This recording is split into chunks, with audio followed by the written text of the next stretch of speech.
La célébration en différé de l'édition 2025 de la Journée internationale des droits de la femme, organisée par Olivia Sabine Vigan, à travers l'initiative 3 femmes comblées, s'inscrit dans une démarche significative et engageante pour la communauté. Ce samedi 22 mars, le parc d'attractions IFE de Porto-Novo s'est transformé en un lieu vibrant d'échange, de rire et de partage, réunissant parents, amis et collègues pour honorer le rôle essentiel des femmes dans la société.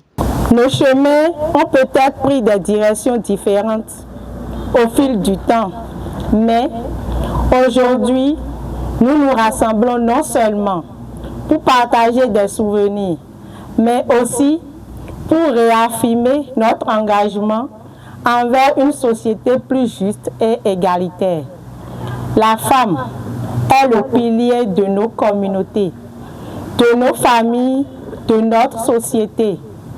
Pourtant, trop souvent, elle doit encore lutter pour ses droits, pour l'égalité des chances et pour son autonomisation.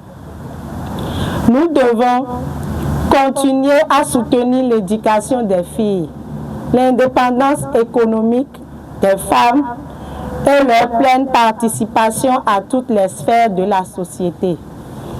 Une femme autonome est une société qui avance, une famille qui prospère, une nation qui grandit. Habituellement, en fin d'année, j'ai toujours fait de mon mieux pour venir en aide à quelques femmes afin qu'elles puissent passer les fêtes dans de meilleures conditions. Mais aujourd'hui, grâce à cette rencontre et à votre précieux soutien, j'aimerais aller plus loin. Ensemble, nous avons l'opportunité d'aider non seulement plus de femmes à mieux célébrer ces moments festifs, mais aujourd'hui de leur offrir les moyens de lancer de petites activités génératrices de revenus. L'autonomisation économique est un levier puissant pour l'émancipation des femmes. Si nous unissons nos forces, nous pourrons non seulement illuminer leurs fêtes de fin d'année, mais surtout leur offrir un avenir plus stable et prometteur. J'espère sincèrement que cette initiative pourra se perpétuer d'année en année et devenir une tradition solidaire qui changera des vies. À travers cette rencontre, célébrons les avancées, mais reconnaissons aussi les défis qui restent à relever.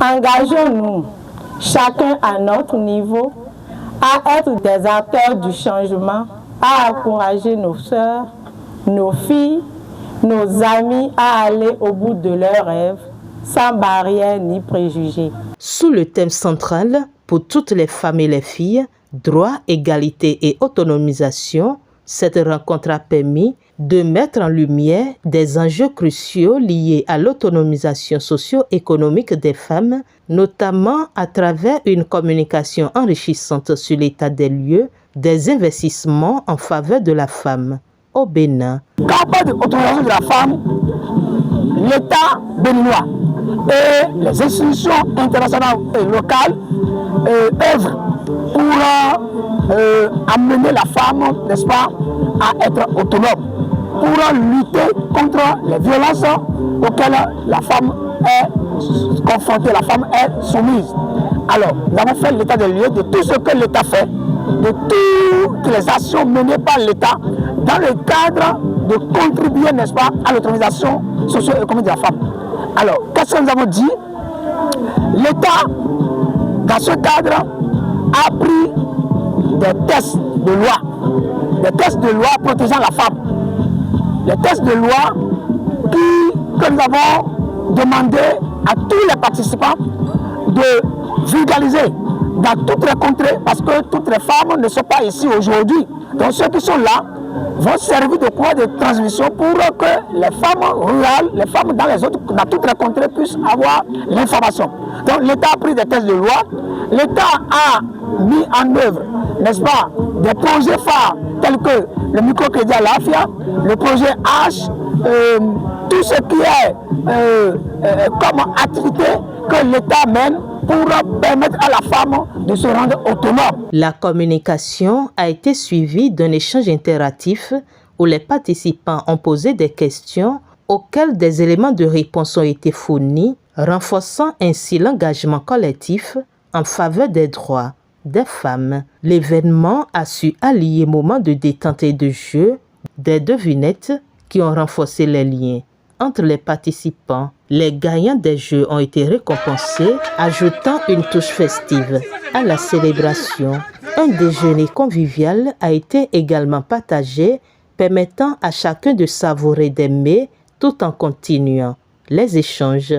Enchantés par l'événement, les participants ont exprimé le souhait de voir de telles initiatives se pérenniser, soulignant l'importance d'un soutien constant envers les femmes. Madame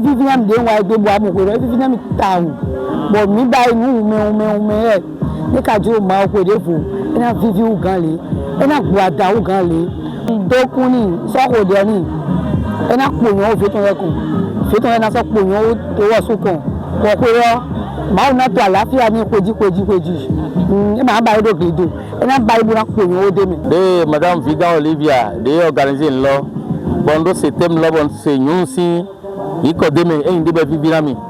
Donc nous ba nous tita, de na gbemme pour mi dojo. Il me la sun ni nous o. Tabi en de pepe ya holu ni beto de pepe do gbemme file. Ma wa gbon nous jibo ni egbe. O do jo gbemme file. Donc nous ba ndebo ndo mi se nko eton. Mi ba na isisi, ba na isusu, ba na yi. Wo so mo ndo wa fi to egbe.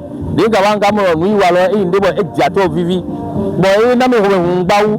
Bo na susu iya mi ton le. Bo na bo ni mi na susu iya mi ton le. E do na da ho be do mo ma wo si alome. Do me si ya eton. Ba wona donne jawe wo so mo ndo wa fi to egbe. Be so vivi ami gbawu. Madam Olivia ni na donne. Fi de yan yi hane so. Bo do organiser nu to egbe ma wona na susu to gammo. Bo ma wona na mepo jijo. Bo de mi ba yi to kwe deja ena so su gammo. We te to ena susu mepo. Mi ma do yon lekere ena susu yon le. Bo na susu sun le. Do sun wo yon ti go be mepo ton son. Bo yin de be vivi ami gbawu. Do nu ko ina ti na mepo. Azan de do azan jijo na supo. Bo mi na mo kwe de ko le ba mo devo. Bo ya so su bo do jato vivi ganle. Je demande que les personnes de bonne volonté accompagnent Madame Olivia Vigan. Parce qu'une seule hirondelle ne fait pas le printemps, il en faut plusieurs. Si les personnes de bonne volonté pouvaient accompagner l'initiative, ce serait vraiment plus grandiose que ce que nous avons vu aujourd'hui. Et beaucoup de femmes seront invitées, n'est-ce pas, à cette cérémonie pour que le message qu'on va passer, parce que la journée internationale de la femme n'est pas seulement une journée festive, mais c'est une journée de réflexion. Et ensemble, nous avons réfléchi sur la situation de la femme, quelles sont les démarches, quelles sont les actions à entreprendre pour pouvoir amener la femme à être autonome, à participer de façon durable au développement de la nation. La bonne ambiance qui a régné tout au long de cette journée témoigne de l'impact positif de telles initiatives sur la communauté. L'initiatrice, Olivia Sabine Vigan, alliant son engagement personnel à la mobilisation de ses proches, amis et collègues, se projette déjà vers de nouveaux défis à relever pour l'autonomisation des femmes. Son engagement à continuer à soutenir les femmes est un message qui appelle à l'unité et à la détermination.